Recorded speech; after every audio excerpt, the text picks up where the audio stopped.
Na última segunda-feira, 26 de maio, Eduardo Bolsonaro concedeu uma entrevista à revista Oeste, na qual descascou todas as verdades que a esquerda e principalmente o Supremo querem esconder da população.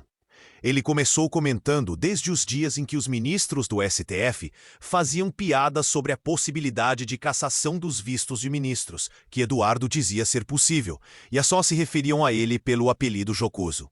Envolveu a Polícia Federal ao comentar sobre os capangas de Moraes, ironizando que agora o ministro está vendo a bananinha entrar. Desnudou a arrogância do STF e da PGR quando ensaiam uma prisão preventiva a seu pai, ex-presidente Bolsonaro, para tentar pressioná-lo a desistir do brilhante trabalho que vem fazendo junto à administração Trump. Avisa que, mesmo agora, os ministros não estão entendendo a profundidade das sanções que certamente cairão sobre Moraes, mas que também podem se estender a alguns de seus pares. Alerta também que se Lula comprar essa briga de Moraes, poderá mergulhar o Brasil em uma profunda crise, pois todos já sabem que as sanções ao ministro Careca nada têm a ver com afronta à soberania. Reforça que as sanções a Xandão certamente serão aplicadas, pois já estão maduras nos Estados Unidos, e que o atual pedido de cassação de seu mandato e de sua prisão só intensificam a quantidade e força das sanções, pois ele compara a atuação da PGR de Moraes a padrões mafiosos. Finalmente, ele levanta até mesmo o risco de que algumas punições vindas dos americanos possam atingir até mesmo pessoas como Rodrigo Pacheco, que prevaricou durante seu mandato como presidente do Senado, além de também responder claramente se ele, Eduardo, retornará ou não ao Brasil. Assista até o final aos principais trechos dessa entrevista, pois ela é muito esclarecedora. Adão e Eva, no paraíso. Pode comer, ela falou que não tem nenhum problema.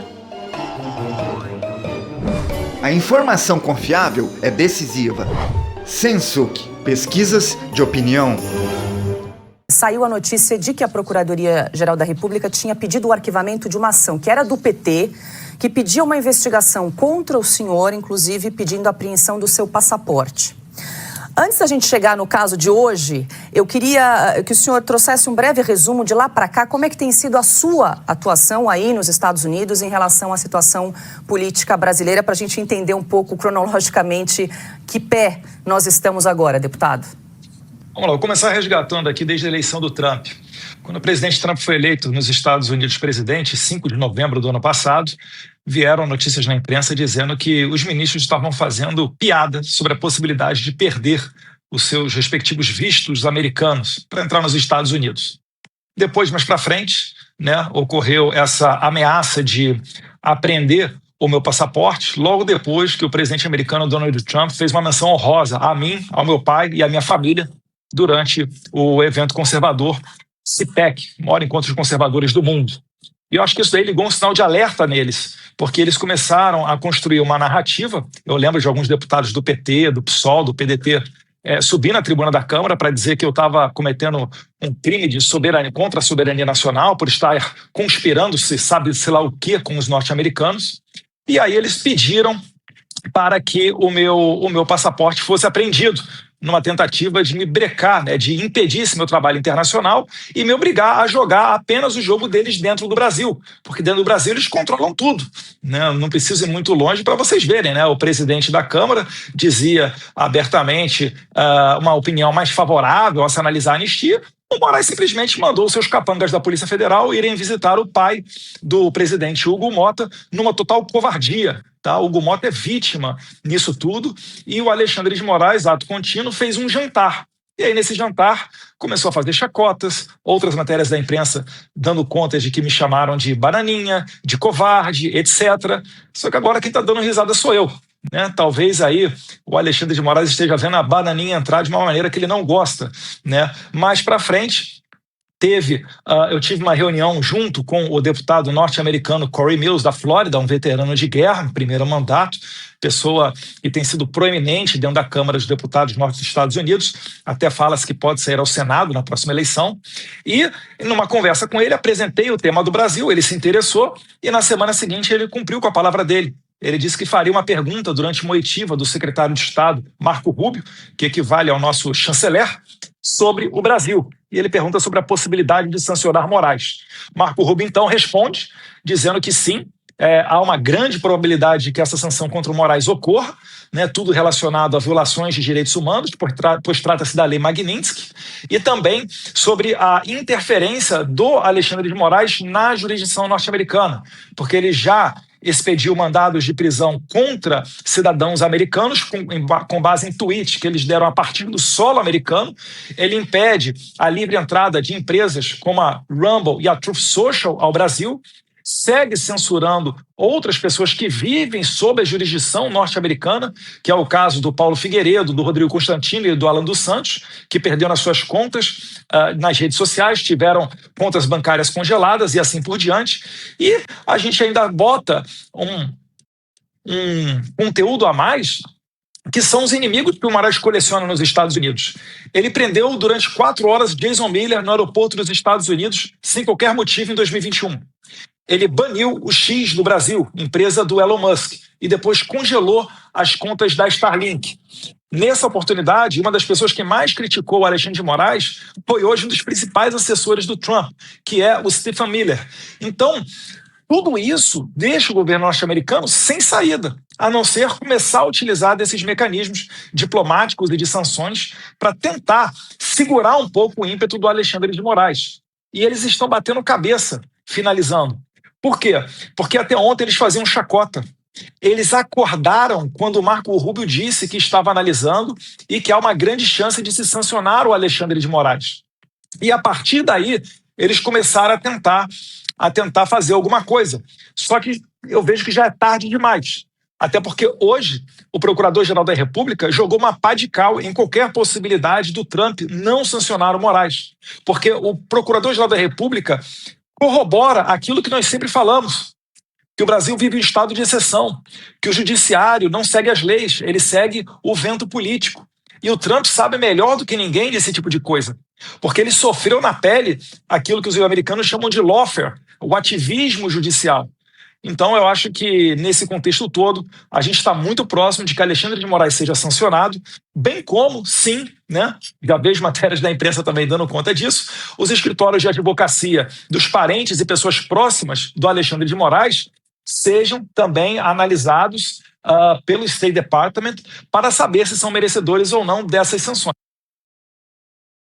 Eu vi uma postagem que o senhor fez agora há pouco no X, que chama a atenção e eu queria trazê-la aqui até para ouvi-lo, justamente nesse ponto. O senhor falou assim, ó, quando arquivou o pedido para apreender o meu passaporte, lá em 18 de março, o PGR disse que a atividade era lícita, portanto, não havia nada errado, trocando em miúdos.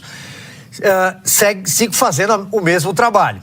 Qual é o fato novo para agora ele dizer o seguinte: a investigação se deve a reiteradas condutas? O que aconteceu?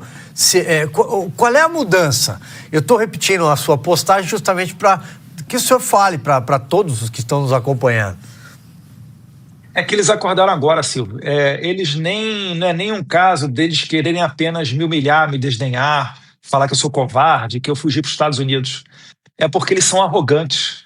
Eles estão embebedados do seu próprio poder e isso não permitiu que eles enxergassem que, de fato, a gente estava fazendo um trabalho muito bom aqui nos Estados Unidos, levando a verdade para a Casa Branca. Não é um trabalho que eu faço sozinho, tem mais pessoas que me ajudam. Não vou ficar citando nomes aqui até para preservá-los, né? Mas você vê só, ele está dizendo que agora sim é válido abrir investigação. Eu vi o Lindbergh Farias, que o Lindbergh Farias é um dos arrolados para ser ouvido. Eu falei, calma aí. O Lindbergh Farias é aquele cara que entrou com um pedido para confiscar meu passaporte e ele disse que a minha atividade era legal. Agora mudou. Eu acho que a gente tem que entrevistar o Paulo Gonet para saber dele o que ele está entendendo que mudou nessa relação. E estão agora pressionando até o meu pai, talvez aí ensaiando uma prisão preventiva, falando que o Bolsonaro deve explicação porque é o filho dele que está nos Estados Unidos e está sendo financiado por ele. Enfim, eles estão querendo criar uma narrativa de que eu estou aqui fora trabalhando apenas para beneficiar o Jair Bolsonaro, quando não é isso. Eu estou querendo corrigir uma injustiça e a gente sempre falou que o primeiro ponto é uma anistia ampla. Por que é uma anistia ampla? Porque não é só para as pessoas do 8 de janeiro. O Alexandre de Moraes perseguiu várias outras pessoas. A prisão e condenação a mais de 8 anos de cadeia do Daniel Silveira, ela não é justa. A situação da juíza Ludmila Lins Grillo aqui nos Estados Unidos, que é a primeira juíza que eu vejo que perde até a aposentadoria. A pena máxima que deram, né, para Ludmila Lins Grillo, a aposentadoria compulsória, ela não consegue se beneficiar dos seus proventos, porque o Alexandre de Moraes congelou a conta dela no Brasil. Então é uma gama muito grande de pessoas que foram atingidas por essa sanha psicopata. E eu falo psicopata não no sentido de ser um adjetivo pejorativo, mas no sentido literal da palavra. Porque eu não consigo entender como que uma pessoa joga velhinhos e senhoras na cadeia e condena a 14 anos de idade, sem se comover, sem ter misericórdia, sem ter piedade, acusando elas de abolição violenta do Estado Democrático de Direito e de golpe armado, sendo que não foi apreendida nenhuma arma e dado nenhum tiro no dia 8 de janeiro. Então a gente está diante de um claro movimento político para tentar derrubar o Jair Bolsonaro, e quem está pagando o pato no meio desse caminho todo são, infelizmente, essas humildes e pessoas simples do 8 de janeiro. Porque tem vendedor de pipoca, vendedor de sorvete, autista, mendigo, uberista, tem todo o Brasil ali dentro, de pessoas simples. Não são, obviamente, terroristas. E o que eu faço aqui, de levar essa verdade para cá, de fato a gente choca as autoridades norte-americanas. Porque elas olham para isso e falam, meu Deus do céu, sabe? Como é que o Brasil está num ponto desse? Ninguém conseguia imaginar. Porque isso daí é situação típica, né, de países de quinto mundo, né, de países pequenos, que vivem ditaduras e acontecem coisas lá que ninguém se importa, não com o Brasil, né, uma das maiores economias do mundo, um país que é metade da América do Sul, em termos de população e território. Então isso tudo daí está mostrando que nós estamos do lado certo, nós estamos com a verdade. E o Paulo Gonet mostra mais uma vez que no Brasil não existe poder judiciário, existe perseguição. Até um mês atrás, o que era uma atividade ilícita, agora virou uma atividade quase que terrorista. Eles estão batendo cabeça, Silvio, porque eles não entenderam ainda a gravidade das consequências que eles vão sofrer. O último sancionado, eu acho que foi até alguém da América Central, se não me engano, da Nicarágua, o juiz sancionado pelos Estados Unidos, ele não pode ter uma conta de e-mail do Yahoo. Vocês têm noção que o Alexandre de Moraes ele não vai conseguir abrir uma conta no Uber? Que se ele for registrar o celular dele para dirigir no Waze, se bem que ele deve ter motorista, né? Ele não vai conseguir abrir o Waze, ter uma conta no Waze? É muito grave. Isso aqui é tratado com muita seriedade, que para eles é mais um. Vamos calar a boca de mais um. Desde 2021 a gente está ali desmonetizando a Bárbara do Chatolisei, o Bernardo Kister, um monte de gente. Vamos aqui mandar essa empregada doméstica, cidadã americana também, vamos mandar um mandado de prisão preventiva contra ela, a Flávia Cordeiro. Acabaram de cair do cavalo, porque eles estão vendo que realmente está se aproximando uma consequência muito séria e não vamos permitir que eles façam, finalizando, a narrativa de que eu estou trabalhando contra os brasileiros. Não, eu estou trabalhando para colocar um freio em Moraes, Fábio Shor, os juízes dele, né? O Marco Antônio Vargas, o Ayrton Vieira. Essas pessoas têm que parar de fazer o que elas estão fazendo para que a gente volte a ter uma democracia normal. Isso daí, sim, é o meu objetivo. Agora, se o Lula for comprar a briga do Alexandre de Moraes e quiser mergulhar o Brasil numa aventura correndo o risco de que o povo brasileiro inteiro seja sancionado, aí é culpa do Lula, não é culpa minha. Nunca trabalhei pela sanção de brasileiros, trabalho pela sanção de Alexandre de Moraes, um claro violador de direitos humanos. A minha pergunta é sobre uma explicação, uma tentativa de justificativa que o Supremo Tribunal Federal daria ou está tentando passar como uma narrativa que a aplicação eventual da lei Magnitsky contra o ministro Alexandre de Moraes, ou possivelmente contra o Paulo Gonet, ou mesmo o delegado Shor, seria um atentado à soberania brasileira. O senhor já explicou aí que os Estados Unidos estão investigando mandados de prisão, perseguição política, atentados contra a liberdade de expressão de cidadãos americanos, ou seja, direitos civis nos Estados Unidos são um assunto muito sério. Soberania americana é um assunto muito sério. Segurança interna, só para lembrar o caso, obviamente, do passaporte do Felipe Martins, é um assunto muito sério, num país que teve o 11 de setembro nem faz tanto tempo assim. Como é que o governo americano está vendo essa possível alegação brasileira, sobretudo, do entorno do Supremo, de que seria um atentado à soberania brasileira a aplicação da lei contra um ministro do Supremo? Eles devem ter ligado também o modo Nelson Piquet on, né? Porque faz muito tempo já que esses abusos ocorrem. Eu acho engraçado porque quando o ministro Barroso confessa publicamente de que, enquanto presidente do TSE, ele cooperou, pediu, na verdade, né, a intervenção de autoridades americanas na nossa eleição, ninguém considerou isso daí abuso, né? Ninguém considerou isso daí interferência. Quando a esquerda saiu pelo mundo afora gritando Lula livre, falando que ele era vítima de uma perseguição e etc., pelo Poder Judiciário brasileiro, ninguém considerou isso aí interferência. Então, como é que o meu trabalho aqui pode ser considerado interferência? Eu não consigo ver, né, que o governo Trump volte atrás naquilo que disse o secretário de Estado Marco Rubio, onde provavelmente o Alexandre de Moraes ele será sancionado.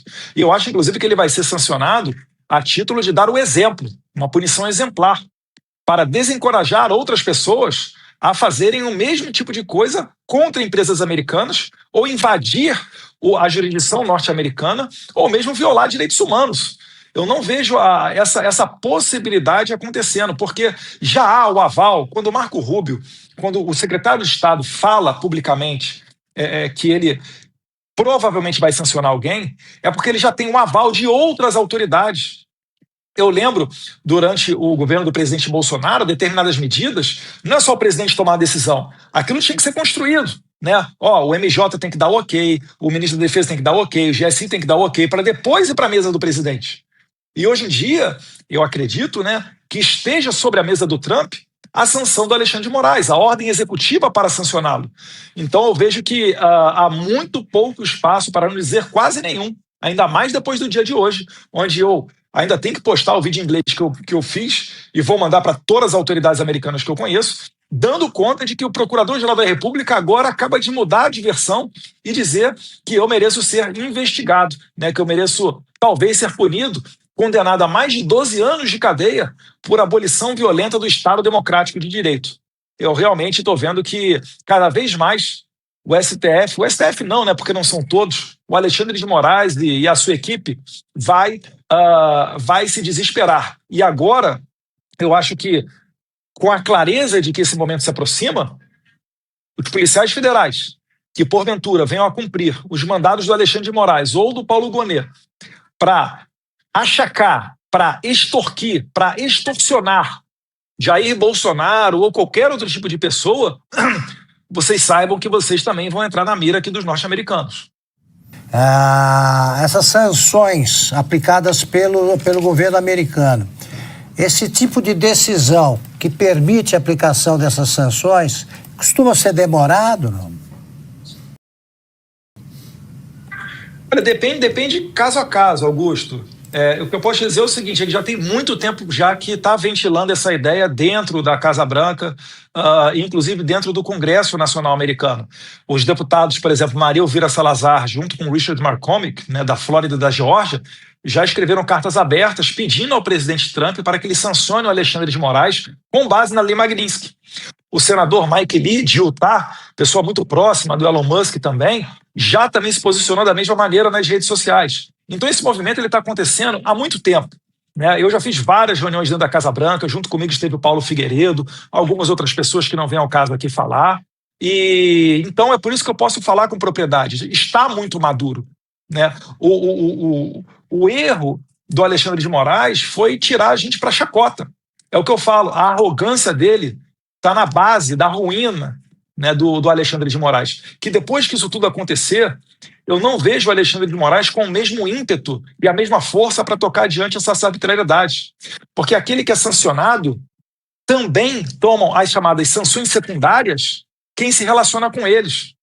Então, qualquer tipo de contrato, né, qualquer tipo de empresa, qualquer tipo de atitude que o Alexandre de Moraes tome em conjunto com outras pessoas, essas outras pessoas também podem sofrer as mesmas penalidades do Alexandre de Moraes. Isso é um processo que não é da noite para o dia, com certeza leva algum tempo. Basta você ver que todo mundo bate a porta aqui do governo Trump pedindo uma ajuda, seja para libertar reféns do Hamas, seja para tomar algumas decisões com relação à guerra da Rússia com a Ucrânia e vários outros assuntos. Então o mundo inteiro está aqui nos Estados Unidos. Eles certamente não agiram antes porque eles estão envolvidos em vários conflitos pelo mundo. Mas, graças a Deus, nós conseguimos conquistar esse espaço para que seja dada uma atenção ao caso brasileiro e também chamando a atenção que existe muito interesse americano sendo violado. Como eu disse, né, um cidadão americano, ser impedido uma ordem de prisão contra essa pessoa, porque ela tuitou algo, já seria grave demais censurá-la, derrubar as suas redes sociais, quanto mais prendê-la. Com o americano, ele está olhando, ele está, como é que é isso daí? É isso mesmo? E a gente fala, é isso mesmo, e não precisa acreditar na gente, não. Olha aqui, matérias da imprensa, olha aqui, depoimentos, audiências públicas vêm do Congresso Brasileiro e etc. Então, esse é o caldo todo que está botando adiante as sanções contra o Moraes. E na contrapartida, eles estão querendo dar a narrativa de que eu sou uma pessoa trabalhando para beneficiar exclusivamente o meu pai, o Jair Bolsonaro. Talvez querendo ensaiar uma prisão preventiva contra o presidente Bolsonaro. Vamos ver aí. Eu acho que se eles forem por esse caminho, dobrar a aposta mais uma vez, isso vai complicar ainda mais o caso deles. Deputado, uma informação que saiu agora há pouco, o líder do PT na Câmara, o Lindbergh Farias, disse que vai acionar o Conselho de Ética para pedir a cassação do seu mandato. Como é que o senhor vê esse pedido e se o senhor acha que tem aí alguma chance de prosperar na Câmara? Não tem a menor possibilidade deles me intimidarem. Eu já vim aqui para os Estados Unidos, eles falam que... Eu vi uma grande emissora dizendo que eu sou uma pessoa pormenor, né, que não deveria se dar tanta atenção a mim, que eu vim para os Estados Unidos como deputado licenciado, isso não deveria gerar tanta preocupação, e que eu estaria usufruindo dessa plataforma, né, de toda a estrutura que eu tenho, para fazer uma propaganda contra o Brasil. Eu gostaria só de perguntar que estrutura que é essa, né? Que eu sou um deputado licenciado, eu perdi o meu salário, eu perdi os holofotes da tribuna da Câmara, eu perdi participação em comissão, eu perdi poder de voto. Então, quando eu deixo tudo isso de lado, eles já deveriam saber que um processo no Conselho de Ética, pelo amor de Deus, se eles estão achando que vão me pressionar, que eles vão me caçar, podem me caçar, Lindbergh Farias. Eu aceito, inclusive, um debate ao vivo com você, com Vossa Excelência, né? Porque não tem como eu retornar atrás. Vocês podem apelar para o que for. Isso só vai aumentar o tamanho da ação que a gente pode implementar contra vocês a partir daqui. Né, que eu acredito, não falo pelo governo americano, né, mas que eu acredito, acompanhando um pouquinho, né, o estilo do presidente Trump, eu acho que isso aí só vai piorar o problema para eles. Porque vejam só, imaginemos o seguinte pensamento absurdo. Imagina que o Trump chegue lá e contradiga todas as autoridades americanas e diga o seguinte: não, o Alexandre de Moraes não é merecedor de sanção. O que ele fez com o Elon Musk está certo, prendeu o Jason Miller está certo, chutar a Truth Social, a Rumble do Brasil está certo, enfim, cancelar o passaporte de Rodrigo Constantino, Alan dos Santos e Paulo Figueiredo está certo, e inclusive agora está certo mandar o Eduardo Bolsonaro voltar para o Brasil e responder a 12 anos de cadeia, porque ele estava muito colado aqui com autoridades americanas aqui, pessoas que eu conheço. Isso não vai acontecer. Isso não vai acontecer.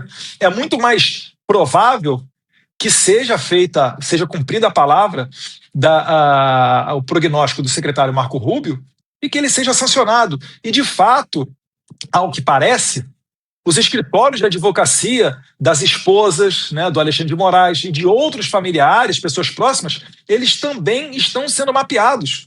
Não existe bobo nesse jogo. Ninguém entra numa aventura. É o filho do Bolsonaro, gosto muito do Bolsonaro. Vamos ouvi-lo e o que ele tem a dizer e vamos fazer o que ele está dizendo. Não é assim que a banda toca. A gente apresenta prova, a gente apresenta relatório, a gente faz reunião, a gente vai de um lado, vai de outro, pega a opinião de um, opinião de outro. E foi quase que unânime todas as pessoas com quem a gente conversou aqui nos Estados Unidos ficarem perplexas com a atual situação da democracia brasileira. vai acabar aquele tempo em que eles podiam fazer o que eles bem entenderem.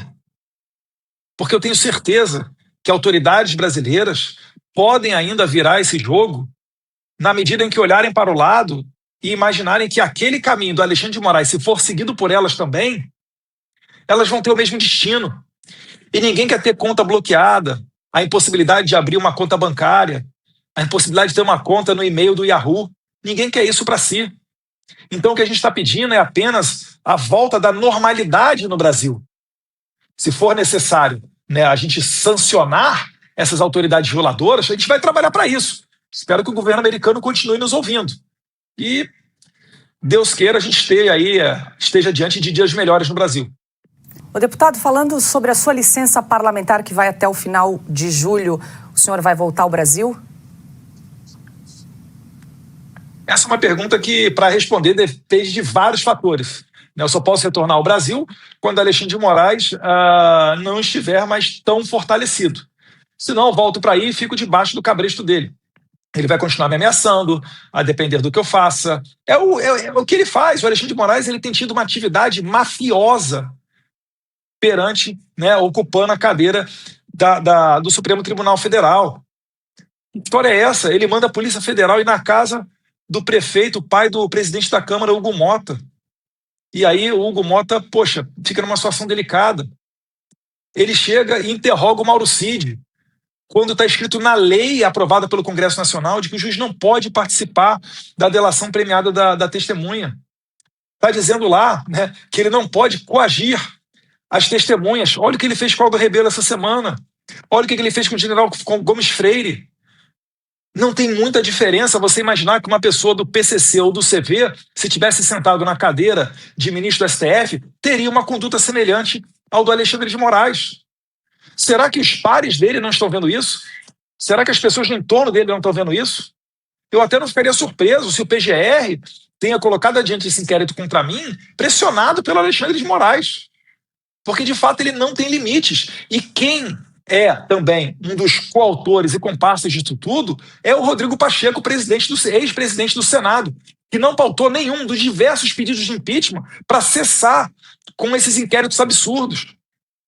A gente tem que acabar com esses inquéritos. A gente tem que anistiar as pessoas do 8 de janeiro e até outras mais. Tem que ser dada a oportunidade para o Congresso ter o seu livre desenrolar das suas atividades, a harmonia entre os poderes, poxa.